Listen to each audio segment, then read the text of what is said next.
Hello everyone and welcome back to another book review slash Math Monday slash back to school special edition. Now I am no longer in the education world. Well, I am very much in the business of self-education, but I am no longer formally in the education system. I am not in school, I am not in college, and I am not a teacher. But I figured this would kind of be a fun back to school edition. So today I'm going to be reviewing stats to blow your mind, 75 facts that prove truth is stranger than fiction.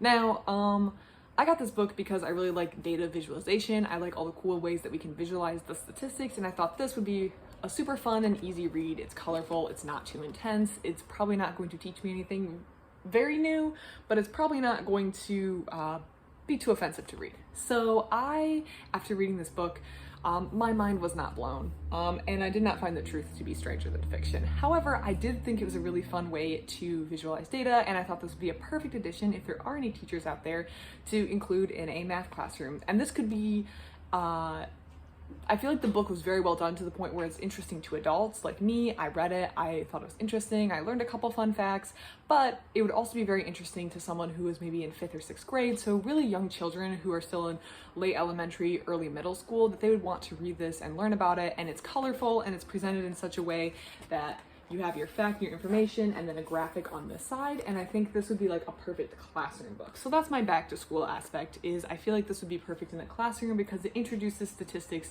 or not statistics, but it shows data visualization for the statistics in a very interesting way. And I think it would be engaging enough for children to be interested in.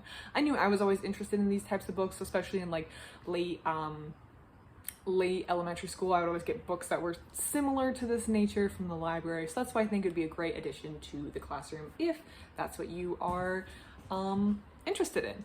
So, stats to blow your mind. Like I said, I don't think my mind was necessarily blown, but it was just a bunch of interesting stats divided into different topics. So we have the online world, eat, drink, live, science, global facts and figures, the plain old weird, and then all the sources, which I did like that they included the sources in it in their own section. I think my favorite section was the global facts and figures. I just liked that section a lot.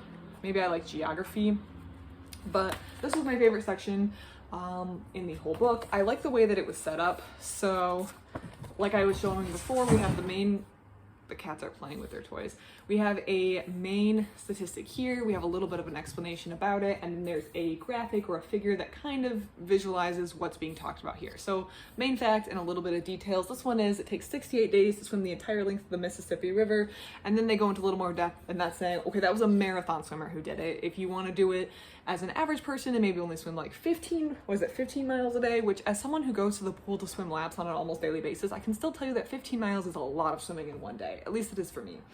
It's going to take you about 6 months to do it, but basically the explanation to go with the statistics, which is I feel like a very important part of statistics, is kind of explaining the context it is in, and then the graphic over here. It's pretty big, the pages are pretty big. I think that's why it would be very, very appealing to the to like a classroom age person, but also it's just interesting to have and page through. So I'm glad I checked it out of the library.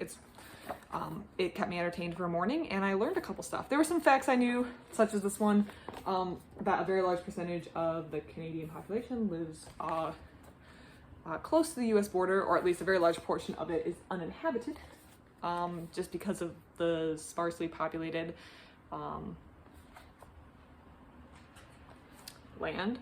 Here's another one. The nation of Bangladesh has a larger population than Russia. This is something I probably could have guessed, but it was just interesting to see it spelled out, and they have again the graphic here. And then my favorite fun fact, which is the world's largest national park is bigger than 166 countries, and it is this Northeast Greenland National Park. I've always wanted to visit Greenland for some reason. I've been looking at flights and ways to go. I haven't made any firm plans. I just think it would be a fun place to visit. Did not even know about this national park. I think I saw it on Google Maps, but I didn't realize or didn't process how big it was until this statistic. So I think it goes to show that even if you feel like you're well read or this book is aimed for children, you can still learn something new or take something away from this book.